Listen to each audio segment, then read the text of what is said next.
Welcome back, everybody. Today we're talking about the payday of when you exit your business. Very different than the payday of how you pay yourself in your business every day, week, or month of the year. I have a separate video on that, but this is also a big payday, and a lot of business owners are working towards some exit. Well, today we're going to talk about 4 strategies that the wealthy do when it comes to exiting their business and are going to help you on your path when it's time to sell. Now, my name is Mark Kohler. I'm a CPA, attorney, best-selling author. I've had a tax and legal practice for over 20 years now. I've done my 10,000 consultations. I can't count how many clients I've met with that have a dream of selling their business, and I've met with these clients on the front end, the back end, and everywhere in between on this process. So this is time-tested information that I know is going to help you. So number 1 is a soul-searching question. Who are you going to sell your business to? A lot of business owners see that they're going to sell that business to their family or give it to their family or some sort of succession planning. Don't go watch the show. It's pretty brutal. But the point is, if you're going to sell the business to your family, it is a whole different process than if you're going to sell to a third party. And I'm not saying one is good or bad. It's like, what do you want? This is a very personal question, very introspective question of what you see with your legacy.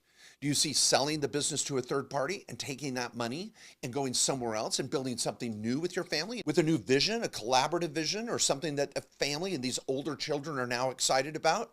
They may not be excited about your business. Or do you have some family members that are excited about your vision and what you built, and they've been brought along at least to some degree where they want to be a part of this business moving forward? What you may want and what you can get could be 2 different things, and you've really got to have a reality check. Now, let's say you want to sell the business to the family, and you have at least one family member that's going to carry that torch into the future.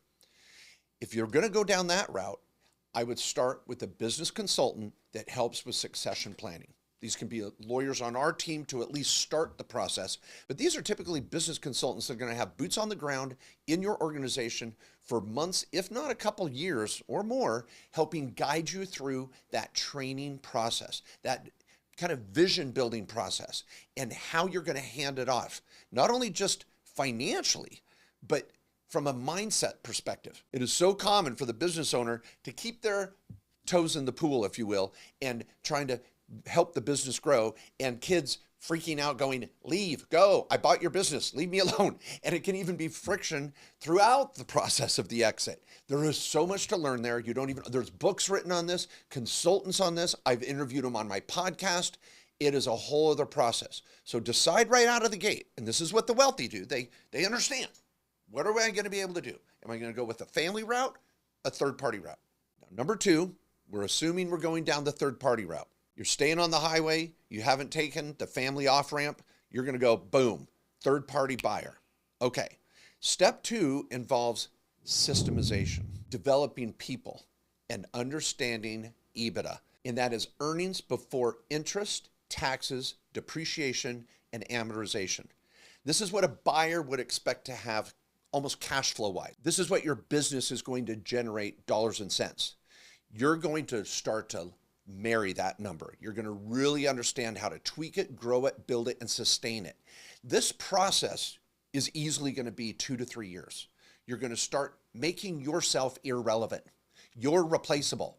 If I'm a buyer, I don't want to come into your business and have to be dependent on you. I want to buy a business that's sustainable. Okay, what's so funny is I've had so many clients come in and they're like, okay, I want to do this. Okay, let's start building your EBITDA, the financial statements, the systems, everything with your people to make this work. And what's the goal? Oh, we're going to get $1 million in EBITDA, and I want a multiple of 5. So I want to sell the business for 5 times EBITDA, $5 million. Maybe it's on a note, maybe it's in other ways. We're going to come to that, but this $5 million sales price. Okay, cool. Let's get to work. So we take 2 to 3 years, maybe faster, maybe or longer, getting everything in place so a buyer would just love this. And all of a sudden the business owner goes, wow, I really am irrelevant. I've just created amazing cash flow and I can go do what I love every day, golf, sit by a swimming pool, pursue another business, go invest in real estate. Okay, whoa. Why am I selling for $5 million? I'm going to make that over the next 5 years or more now that I've systemized everything. Yeah, you really want to sell? No, I did everything I was supposed to be running my business in the first place. Now maybe I don't want to sell. Isn't it kind of funny? Many of you have gone to sell your own home, your own personal residence, and there's all these things you want to improve in your home, and you just kind of deal with it. The door that doesn't shut properly, the paint that needs to happen here, or the flooring here, and you go to sell your house, and so you go do all these things, and you sit there when you go through it with the realtor to list it, and you're like, man, I wish I would have done all that 4 years ago and enjoyed my home more when I did own it. I did all these things so I could sell it. Well, it's kind of like that same way with your business. Be prepared for this. There's a kind of a rude awakening where you're like, wow, now my business is really ready for a buyer. That could be me in a sense. I'm going to stay and own my business with a better, improved model. So could be pretty shocking. Now that's step 2. So you decide to sell to a third party. You go through that self-realization. Now you're building the system and the EBITDA and enjoying that ride. So third step, you get there and you're like, I still want to sell. I got other things I want to do with that money. I see risks coming down the road that maybe a buyer may not see, but I see. What do? Number 3, be willing to get creative. And what I mean by that is when a buyer comes in, there's going to be a process of exiting you. And it could actually be fairly lucrative because they may want you to stay on for 6 months to a year under a contract, some sort of, maybe it's in a payroll scenario, and you're going to do a farewell tour. You're going to help the team transition to the new buyer. You're going to help customers or clients transition to the new buyer.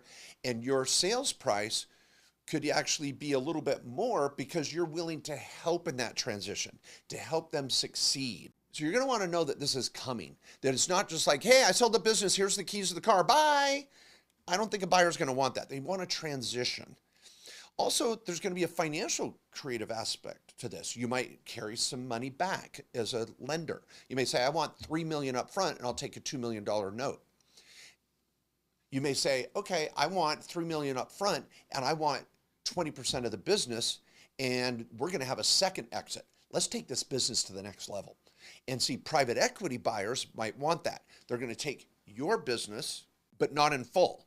They want you to stay on board for another 2 to 3 years with retained ownership, and they want to increase that multiple and the EBITDA and go out and double down. You may make more money on the second exit than you did on the first exit. This is the genius of private equity. Some great books out on that. Now, I know what all of you wanted to talk about, and that's number 4, because it sounds sexy and exciting. Hey, what are the tax strategies on this, Mark? Am I going to put this on a foreign trust and sell it when I'm in Puerto Rico? Or am I going to, do this with a charitable remainder trust or an installment sale? And is it capital gain or not? Whatever. Yeah, we're going to talk about tax planning, but don't let the tax tail wag the dog. The taxes are going to come. They're going to be a part of the equation. And yeah, there might be some ways to minimize the tax bill. But that's secondary to getting the best value and understanding the exit and what you might even get on a second exit.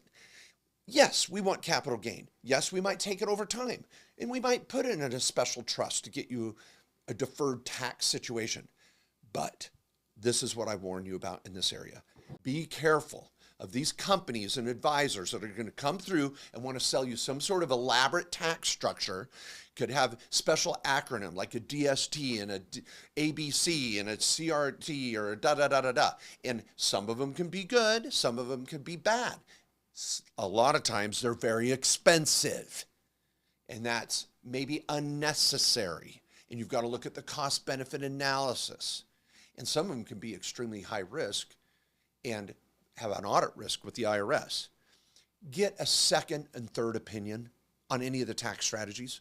And the people promoting this are not going to encourage you to do that. And they're going to tell you why you need to pay them 50 grand, 20 grand, 100 grand for this amazing tax strategy and we're the best in the world and la, la, la. I don't like it. That's not my style. And I think you can very well overpay for tax advice that's value build based on the price of the sale. Be careful. Get a second or third opinion. Doesn't mean they're good or bad, but you want to go in with your eyes wide open. Now, some of you may think, well, that was pretty simple, Mark. Yeah, I knew all that. Well, I have also shot with my partner, Matt Sorensen, 3 one-hour podcasts. Almost, I think some of them were longer than an hour, some a little shorter. 3 podcasts on selling your business. Everything from getting ready to sell it, selling it, and the tax planning and legal afterwards. It's a great podcast series. Down in the link below, there's also some incredible books out on this.